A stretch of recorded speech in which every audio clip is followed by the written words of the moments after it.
शिव बाबा याद है ना। ओम शांति। आज 20 जून 2024 के साकार मधुर महावाक्य हैं। आज सतगुरुवार वरदानी दिवस पर परम सतगुरु ने बहुत ही सुंदर सुखद वरदान दिया है। गीता का पाठ पढ़ने वाले पढ़ाने वाले नष्टो मोहा स्मृति स्वरूप भव। गीता ज्ञान का पहला पाठ है अशरीरी बनो। अंतिम पाठ है नष्टो मोहा स्मृति स्वरूप भव। पहला पाठ विधि है और अंतिम पाठ विधि से सिद्धि है। इसलिए आप बच्चों को ये पाठ रोज पढ़ना भी है और पढ़ाना भी है। इन श्रेष्ठ स्मृतियों से नष्टो मोहा बन जाएंगे। आज की मधुर मुरली में बाबा विशेष रूप से हमें समझा रहे हैं कि इस ज्ञान मार्ग में अगर आप आगे बढ़ रहे हैं तो उसकी निशानी है कि आपकी बुद्धि में शांति धाम सुख धाम याद रहेगा। बुद्धि व्यर्थ से मुक्त हो जाएगी, एकाग्र हो जाएगी। ज्ञान मार्ग में आगे बढ़ रहे हैं तो उनकी निशानी है खुशी बढ़ती जाएगी, एकाग्रता बढ़ती जाएगी। जब यहाँ बैठते हैं तो कोई झुटका नहीं खाना है। बाबा की याद में अटेंशन देना है कि बुद्धि यहाँ वहाँ ना भटके।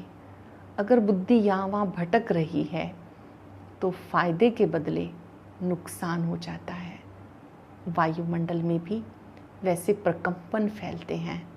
इसलिए बहुत ध्यान देना है कि जब हम याद में बैठे हैं तो कोई और याद ना आए। बाबा ने शुरू में बच्चों से मेहनत कराई। बाबा किसी की ड्यूटी लगाते थे कि जो बच्चे याद में बैठे हैं देखो एकाग्र होके बैठे हैं, बुद्धि यहाँ वहाँ तो नहीं भटक रही। अगर किसी की बुद्धि भटक रही होती थी, यहाँ वहाँ झांक रहे होते थे, तो बाबा कहते थे अटेंशन प्लीज़, आपको स्वयं पर ध्यान देना है। शासक बाबा ने कहा कि जो पुरुषोत्तम संगम युग है ये कल्याणकारी युग है। आप जब चित्रों में संगम युग दिखाते हैं तो वहाँ पर 10-15 सफ़ेद पोशधारी जरूर दिखाओ कि वो तपस्या कर रहे हैं सुख धाम में जाने के लिए। अभी पहले शांति धाम जाएंगे, फिर सुख धाम में आएंगे, और ये दुख धाम है जिसे वैशाल्य कहा जाता है। कुमारियों का बाबा ने आह्वान किया, आपको अपना समय और शक्तियाँ ईश्वरीय सेवा में सफल करनी है। आपको अपना टाइम वेस्ट नहीं करना, जरा भी डरना नहीं, गफलत नहीं करनी।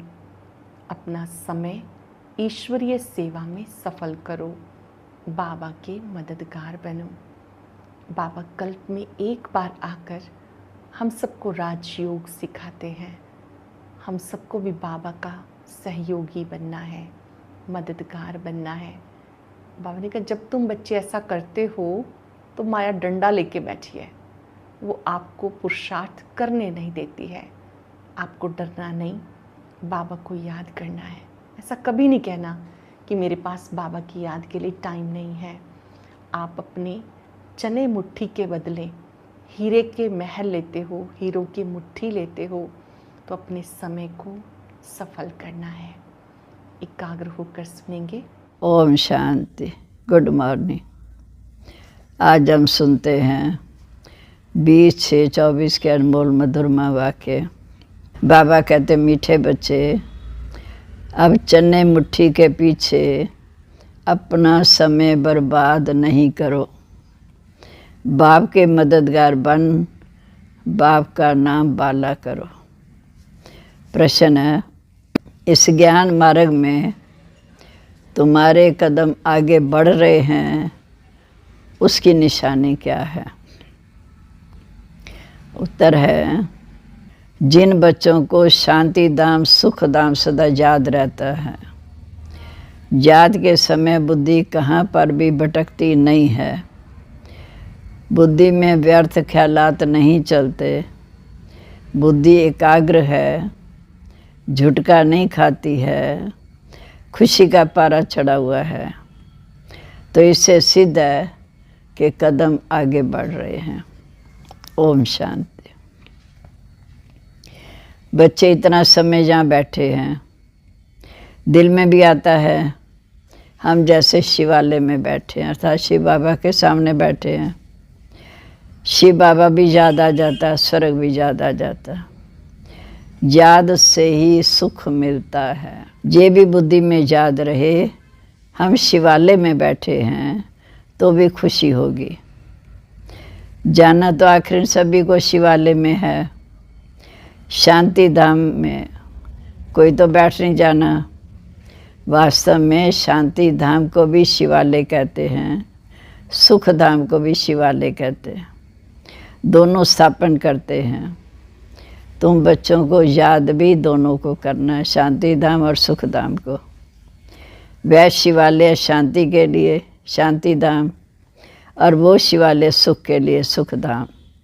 ये है दुख धाम। अभी तुम संगम पर बैठे हो। शांति धाम सुख धाम के सिवाय और किसी की भी याद नहीं आनी चाहिए। बल यहाँ भी बैठे हो, धंधे आदि में भी बैठे हो, तो भी बुद्धि में दोनों शिवालय याद आने चाहिए। दुख धाम भूल जाना चाहिए। अब दुख धाम खत्म होना है। जहाँ बैठे तुम बच्चों को झुटका आदि भी नहीं आना चाहिए। बहुतों की बुद्धि कहीं और तरफ भटकती है, माया के विघन पड़ते हैं। तो तुम बच्चों को बाप घड़ी घड़ी कहते हैं, मीठे बच्चे मन मना भाव। भिन्न भिन्न प्रकार की युक्तियाँ भी बताते हैं। जहाँ बैठे हो बुद्धि में ये याद करो कि पहले हम शांति धाम शिवालय में जाएंगे, फिर हम सुख धाम में आएंगे। ऐसे याद करने से ही तुम्हारे पाप कटते जाएंगे, विकर्म विनाश होते जाएंगे। जितना तुम याद करते हो उतने तुम्हारे कदम आगे बढ़ते जाते हैं। यार कोई ख्यालात में नहीं बैठना है, नहीं तो तुम औरों को भी नुकसान पहुंचाते हो। फायदे के बदले और ही नुकसान होता। जब बुद्धि भटकती है तो दूसरे जो साथ बैठे हैं उनका भी नुकसान होता। आगे जब बैठते थे तो सामने कोई को जांच करने के लिए बिठाया जाता था। कौन झुटका खाते हैं, कौन आंखें बंद करके बैठते हैं, तो बड़ा खबरदार रहते थे। भाभी देखते हैं इनका बुद्धि जो कहाँ कहाँ भटकता है, क्या क्या झुटका खाते हैं। ऐसे बहुत आते हैं जो कुछ भी समझते नहीं। बाबा क्या सुना रहा है कुछ भी समझते नहीं। ऐसे भी बहुत आते हैं जो कुछ भी समझते नहीं। ब्राह्मणियाँ ले आती हैं शिव बाबा के आगे। शिव बाबा के आगे तो बड़े अच्छे अच्छे होने चाहिए, जो गफलत में ना रहें, क्योंकि ये कोई ऑर्डिनरी टीचर नहीं है। शिव बाबा कोई ऑर्डिनरी साधारण टीचर नहीं है। बाप बैठ सिखाते हैं, यहाँ बहुत सावधान होकर बैठना चाहिए। बाबा 15 मिनट शांति में बिठाते हैं। तुम तो घंटा 2 घंटा बैठते थे। सब तो महारत ही नहीं है। जो कच्चे हैं उनको सावधान करना है। सावधान करने से सुजाग हो जाएंगे। जो याद में नहीं रहते, व्यर्थ ख्यालात चलाते रहते, वो जैसे विघन डालते हैं। जो याद में नहीं रहते, व्यर्थ ख्यालात चलाते रहते हैं, वो जैसे विघन डालते हैं। क्योंकि बुद्धि कहाँ न कहाँ भटकती है। महारथी घोड़े सवार प्यादे सब यहाँ बैठे हैं। बाबा आज विचार सागर मंथन करके आए थे। म्यूज़ियम में अथवा प्रदर्शनी में तुम बच्चे जो शिवालय, वैशाल्य और पुरुषोत्तम संगम युग तीनों बताते हो, ये बहुत अच्छा है समझाने के लिए। ये चित्र बहुत बड़े बड़े बनाने चाहिए। सबसे अच्छा बड़ा हाल इनके लिए होना चाहिए जो मनुष्यों की बुद्धि में झट बैठे। बच्चों का विचार चलना चाहिए कि इस समय हम इम्प्रूवमेंट कैसे लाएं। पुरुषोत्तम संगम युग बहुत अच्छा बनाना चाहिए, उससे मनुष्यों को बहुत अच्छी समझानी मिल सकती है। तपस्या में भी तुम 5-6 को बिठाते हो, परंतु नहीं, 10-15 को तपस्या में बिठाना चाहिए। बड़े बड़े चित्र बनाकर क्लियर अक्षर में लिखना चाहिए। तुम इतना समझाते हो फिर भी समझते थोड़ी हैं। तुम मेहनत करते हो समझाने के लिए, तो जितना हो सके अच्छी रीति समझाना चाहिए। जो सर्विस में रहते हैं उनको सर्विस बढ़ाने का ख्याल करना चाहिए। प्रोजेक्टर प्रदर्शनी में इतना मज़ा नहीं है जितना म्यूज़ियम में है। प्रोजेक्टर से तो कुछ भी नहीं समझते, वो तो एक जगह बैठ सबको इकट्ठा समझाते, कुछ भी नहीं समझते। सबसे अच्छा म्यूज़ियम, बल्कि छोटा हो, एक कमरे में हो, तो शिवालय, वैशाल्य और पुरुषोत्तम संगम युग का सीन हो। समझाने में बड़ी विशाल बुद्धि चाहिए। बेहद का बाप, बेहद का टीचर आए हैं तो बैठ थोड़ी जाएंगे कि बच्चे MA BA पास कर लें। बाप बैठा थोड़ी रहेगा, थोड़े टाइम में चला जाएगा। बाकी थोड़ा समय है तो भी जागते नहीं। अच्छी अच्छी जो बच्चियाँ होंगी वो कहेंगी कि इन 400-500 रुपए के लिए हम क्यों मुफ्त अपना समय बर्बाद करें। नौकरी करते 400-500 रुपये मिलता, उसके पीछे हम अपना समय क्यों बर्बाद करें। फिर शिवालय में हम क्या पद पाएंगे। बाबा देखते हैं कुमारियाँ तो फ्री हैं ना, बल्कि कितना भी बड़ा पगार हो, तनख्वाह हो, तो भी ये जैसे मुट्ठी में चने हैं। ये सब खलास हो जाएंगे, कुछ भी नहीं रहेगा।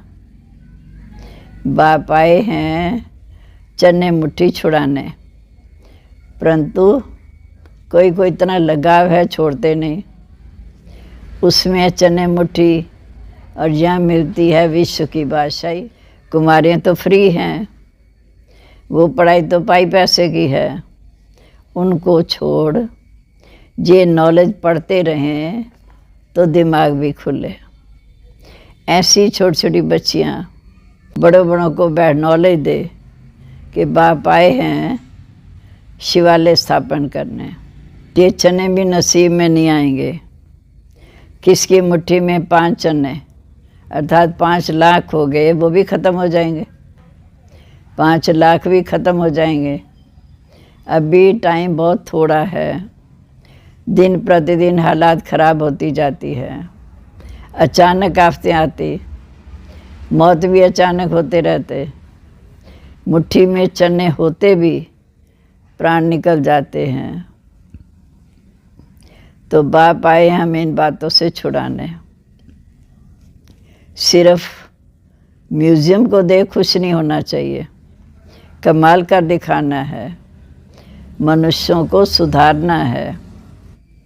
बाप तुम बच्चों को विश्व की बादशाही दे रहे हैं, बाकी तो भुंगरे हैं, वो भी किसी के नसीब में होंगे या नहीं, सब खत्म हो जाएंगे। इससे तो क्यों ना बाप से बादशाही ले लें, कोई तकलीफ़ की बात नहीं। सिर्फ बाप को याद करना है और स्वदर्शन चक्र फिराना है।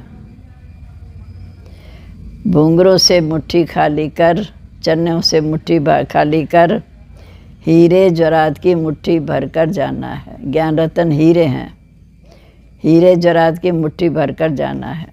बाप समझाते मीठे बच्चे, इन चने मुट्ठी के पिछाड़ी तुम अपना समय क्यों बर्बाद करते हो। हाँ, कोई बुज़ुर्ग है, बाल बच्चे बहुत हैं, तो उनको भी संभालना होता। कुमारियों के लिए तो बहुत सहज है। कोई भी आए उनको समझाओ कि बाप हमको स्वर्ग की बादशाही देते हैं। कोई भी आए तो उनको समझाओ कि बाप हमको स्वर्ग की बादशाही देते हैं तो बादशाही लेनी चाहिए ना। अभी तुम्हारी मुट्ठी हीरों से भर रही है, बाकी तो सब विनाश हो जाएगा। तो बाप समझाते, बच्चे तुमने 63 जन्म तो पाप किए, देहधारी समय देहधारी कर्म किए तो पाप किए।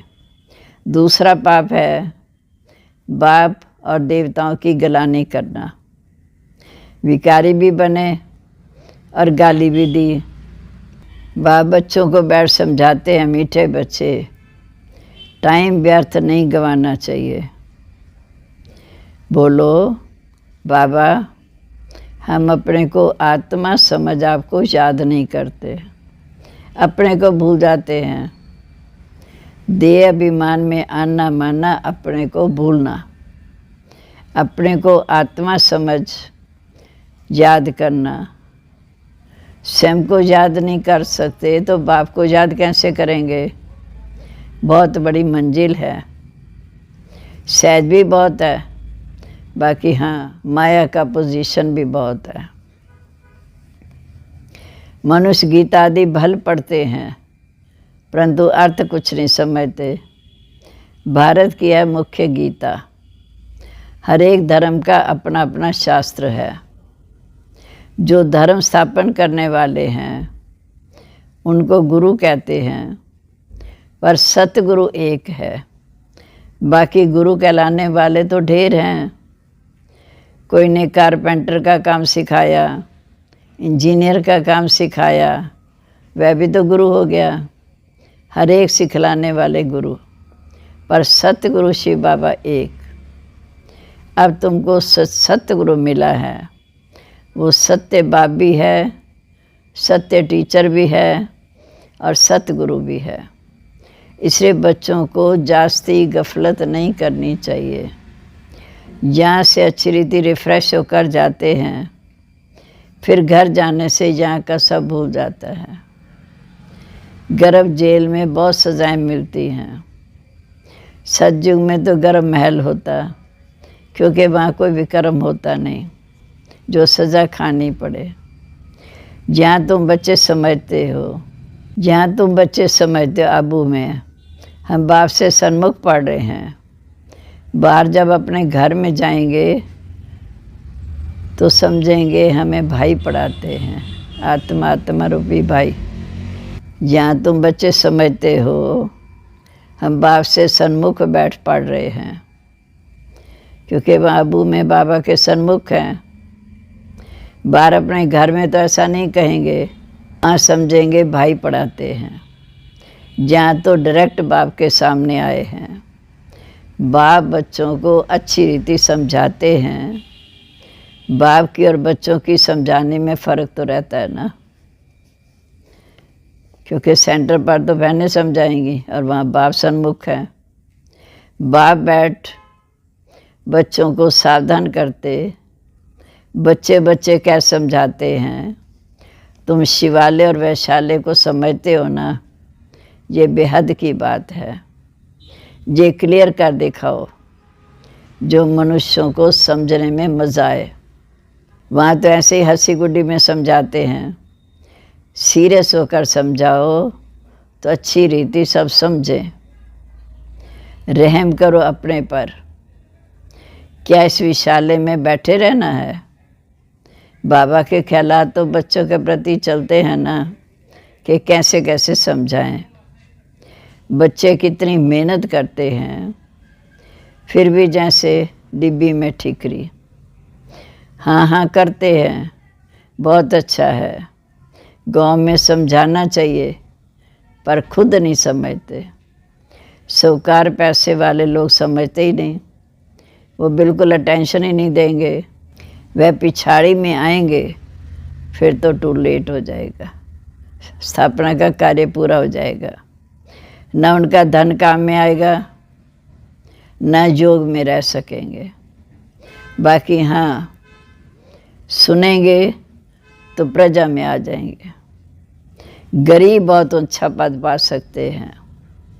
तुम कन्याओं के पास क्या है? कन्या को गरीब कहा जाता, क्योंकि बाप का वर्षा तो बच्चे को मिलता है, बाकी कन्या दान किया जाता है। लौकी माँ बाप कहेंगे शादी करो तो पैसे देंगे, पवित्र रहना तो एक पाई भी नहीं देंगे। मनोवृत्ति देखो कैसी है। तुम कोई से भी डरो मत, खुली रीति समझाना चाहिए, फुर्त होना चाहिए। तुम तो बिल्कुल सच बात कहते हो। ये है पुरुषोत्तम संगम युग। उस तरफ है चने मुट्ठी, इस तरफ है हीरो की मुट्ठी। इस समय तुम पूजनीय मंदिर लायक बनते हो। पुरुषार्थ कर हीरे जैसा जन्म लेना चाहिए। शक्ल भी बहादुर शेरनी जैसी होनी चाहिए। कोई क्योंकि शक्ल तो ऐसी है जैसे रीढ़ बकरी, माना मुरझाए रहते हैं। थोड़ा आवाज़ हुआ डर जाएंगे। तो बाप सभी बच्चों को इस समय खबरदार करते हैं, कन्याओं को तो फंसना नहीं चाहिए। और ही बंधन में फंसेंगे फिर विकार के लिए तंग करेंगे, और ही बंधन में फंसेंगे विकार के लिए तंग करेंगे। ज्ञान अच्छी रीति धारण करेंगे तो विश्व की महारानी बनेंगे। बाप कहते मैं आया हूँ तुमको विश्व की बादशाही देने, परंतु किसी किसी की नसीब में नहीं है। बाप है ही गरीब निवास, सबसे गरीब हैं कन्याएं। तो उनको नशा चढ़ना चाहिए कि हम अच्छी रीति इस पढ़ाई को पढ़कर अच्छा पद पाएं। अच्छे स्टूडेंट जो होते हैं वो पढ़ाई पर ध्यान देते हैं कि हम पास विद ऑनर होकर दिखाएं। उनको ही फिर स्कॉलरशिप भी मिलती है। जितना पुरुषार्थ करेंगे उतना ऊंच पद पाएंगे। वह भी किस जन्म के लिए, जहाँ अल्प काल का सुख। आज कुछ मर्तबा, कल मौत आ गया, खलास। आज कितने भी मलकियत हो, शरीर छूट गया तो खलास। जोगी और भोगी में फ़र्क तो है ना।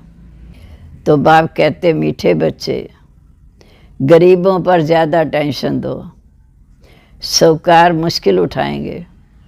सिर्फ वो कहते हैं ज्ञान बहुत अच्छा है, ये संस्था बहुत अच्छी है, बहुतों का कल्याण करेगी, पर अपना कुछ भी कल्याण नहीं करते।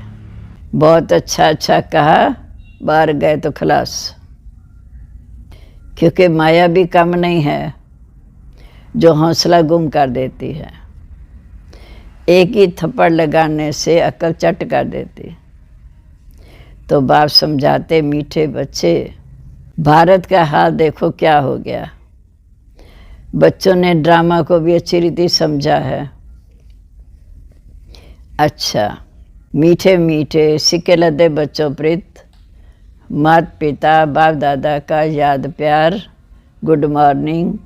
रूहानी बाप की रूहानी बच्चों को नमस्ते। हम रूहानी बच्चों की रूहानी बाप दादा को नमस्ते। नमस्ते बाबा, गुड मॉर्निंग। शुक्रिया बाबा, शुक्रिया। कितनी सावधानी देते हैं। अब धारणा के लिए मुख्य सार। पहली पॉइंट, चन्ने मुट्ठी छोड़ बाप से विश्व की बादशाही लेने का पूरा पुरुषार्थ करना है। किसी भी बात में डरना नहीं है। निडर बन बंदरों से मुक्त होना है। अपना समय सच्ची कमाई में सफल करना है। दूसरा, इस दुख धाम को भूल शिवालय अर्थात शांति धाम सुख धाम को याद करना है।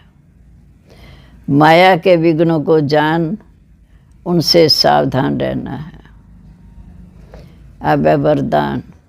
गीता का पाठ पढ़ने और पढ़ाने वाले नष्टो मोहा समृद्धि स्वरूप भव। गीता का पाठ पढ़ने और पढ़ाने वाले नष्टो मोहा समृद्धि स्वरूप भव। गीता ज्ञान का पहला पाठ है अशरीरी आत्मा बनो, और अंतिम पाठ है नष्टो मोहा समृद्धि स्वरूप बनो। पहला पाठ है विधि, अंतिम पाठ है विधि से सिद्धि। तो हर समय पहले स्वयं ये पाठ पढ़ो, फिर औरों को पढ़ाओ। ऐसा श्रेष्ठ कर्म करके दिखाओ जो आपके श्रेष्ठ कर्मों को देख अनेक आत्माएं श्रेष्ठ कर्म करके अपने भाग्य की रेखा श्रेष्ठ बना सके। क्योंकि बाबा ने भाग्य की रेखा की कलम हाथ में दे दी, जैसा करो वैसा भाग्य बनाओ। तो श्रेष्ठ कर्म करके अपने भाग्य की रेखा श्रेष्ठ बना सके। स्लोगन है, परमात्म स्नेह में समाये रहो तो मेहनत से मुक्त हो जाएंगे। शांति। आज बाप दादा ने विभिन्न प्रकार के फूलों को याद किया, लेकिन हमें बाप दादा का पसंदीदा फूल बनने के लिए कौन सा पुरुषार्थ करना है, यह जानने के लिए सुनते हैं आज का ज्ञान मोती।